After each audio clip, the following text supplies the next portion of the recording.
I'm doing this video because I cannot do a Facebook Live because I have been suspended until next month.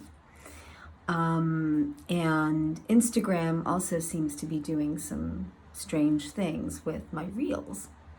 So I just wanted to make a couple comments.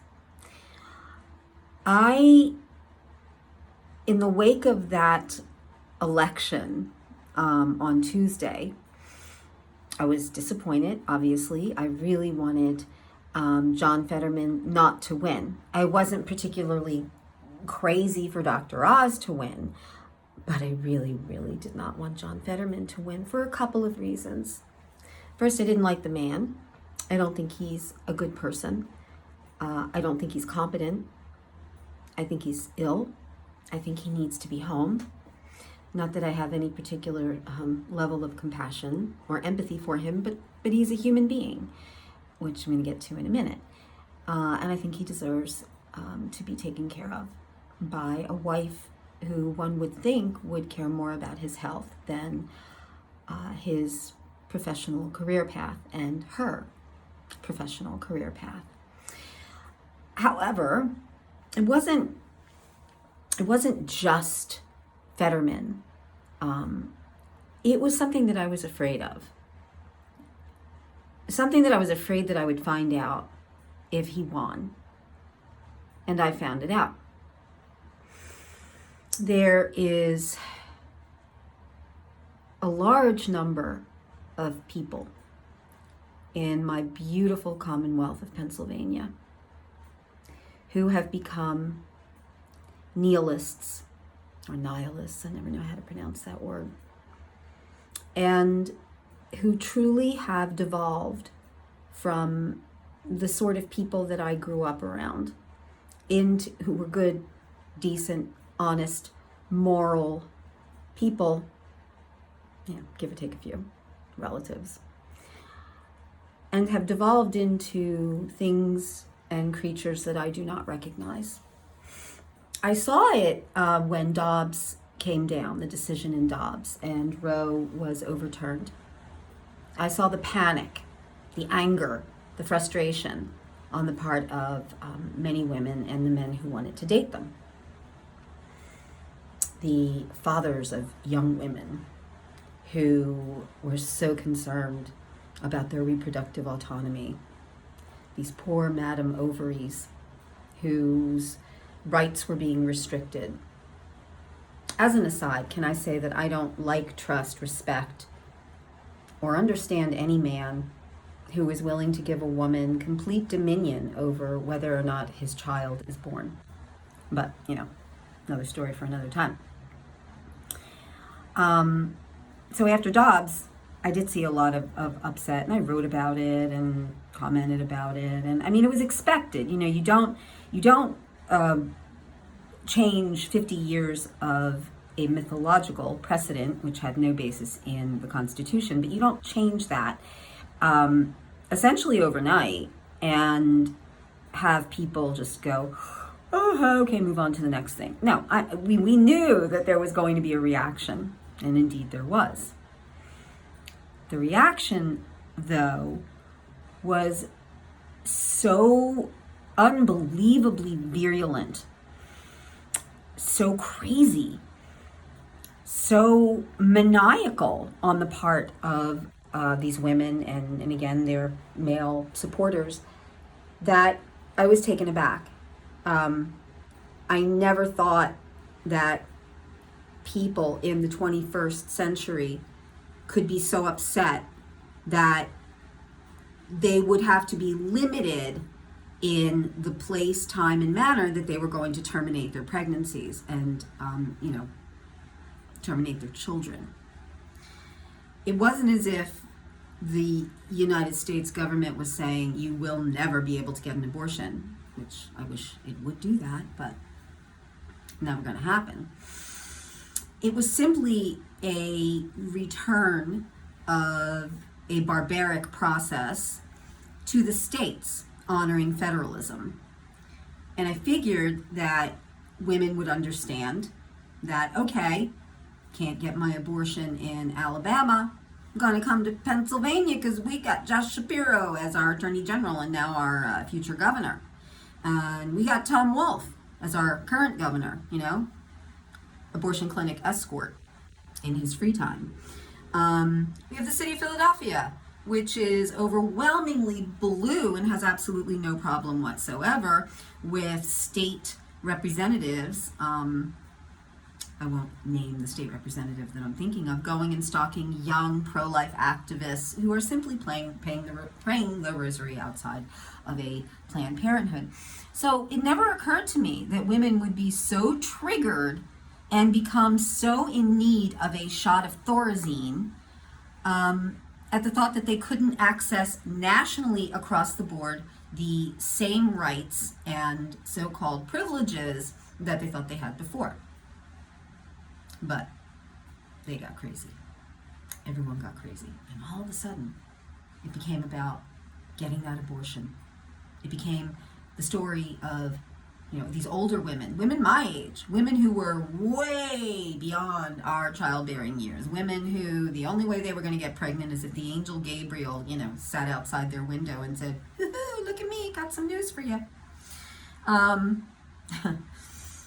These women were so upset because their children, their daughters, their granddaughters were going to grow up with less rights than they had. Oh, the pain, the sorrow. My anger, my disgust, nausea, and lack of respect for those women knows no bounds. Or, well, I thought it knew no bounds, but then it got different bounds. Tuesday night, when I saw how John Fetterman, and to a lesser extent, Josh Shapiro, were voted into office because women were angry that they could no longer get the abortions that they wanted to get when they wanted to get them. Boo freaking who?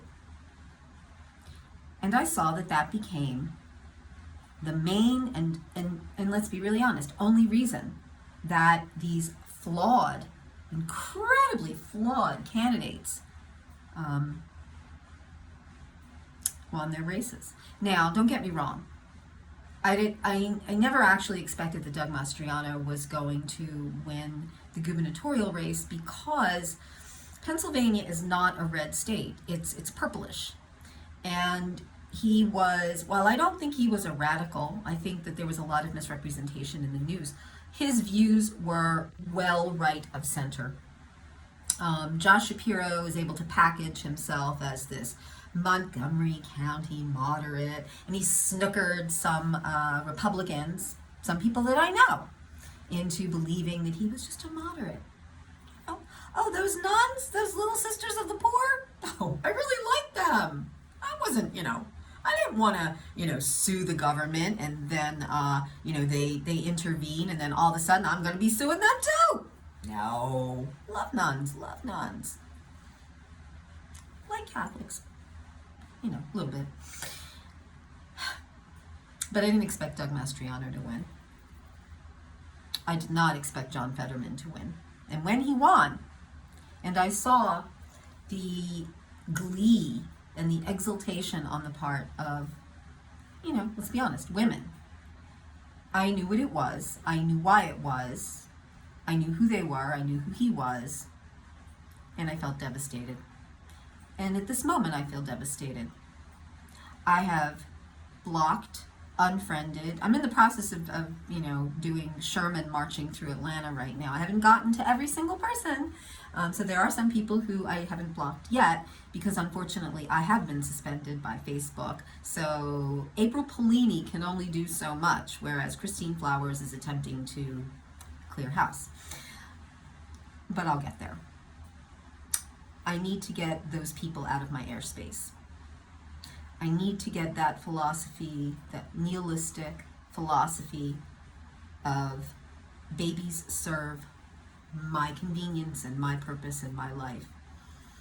I need to get that idea that fetuses are parasites in the nicest sense of the word, and therefore mommy gets to do what she wants until she decides she wants this child.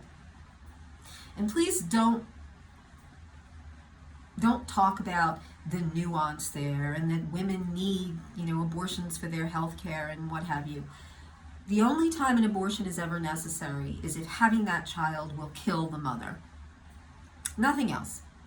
Nothing else. And that makes me a radical, I know, because the whole rape and incest exception to me is really a Trojan horse. Excuse the pun, didn't mean to say Trojan horse, but you know what I meant. It really is like less than 3%, I believe, of abortions are due to pregnancies that are caused by rape. And incest, well, we won't even go into that, but incest is essentially rape. So I don't know why people separate incest and rape. Incest is rape. So I guess the reason I'm sitting here in my bathroom when the lighting is really good is because I needed to express my disgust with humanity, my sadness that people that I considered friends have shown themselves to be what they are and who they are, and my determination that, I'm 60, don't have many years left, maybe 2 decades, hoping, but they're going to be devoted in large part to raging against the dying of the light, and that light's getting pretty dark. My daddy loved that poem by Dylan Thomas, "Do not go gentle into that good night, rage against the dying of the light." I'm not going gentle. I'm going to write, I'm going to talk, I'm going to anger people, I'm going to do what little I can do, because I'll never get elected to public office. No, sirree, Bob, not in Pennsylvania. But guess what? I'm also not going anywhere. Love Ron DeSantis, love Florida, but I'm not leaving. You're not getting rid of me. You're not pushing me out of my home. And so that's it. And I hope all of you take this message in the spirit in which it's being delivered, which is like pretty ornery on my part.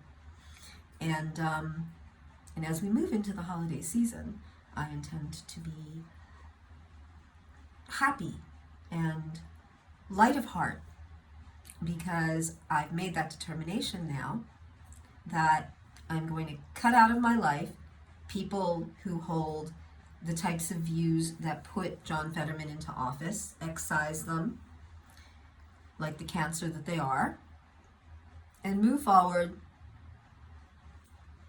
onward, into the light. Love you guys.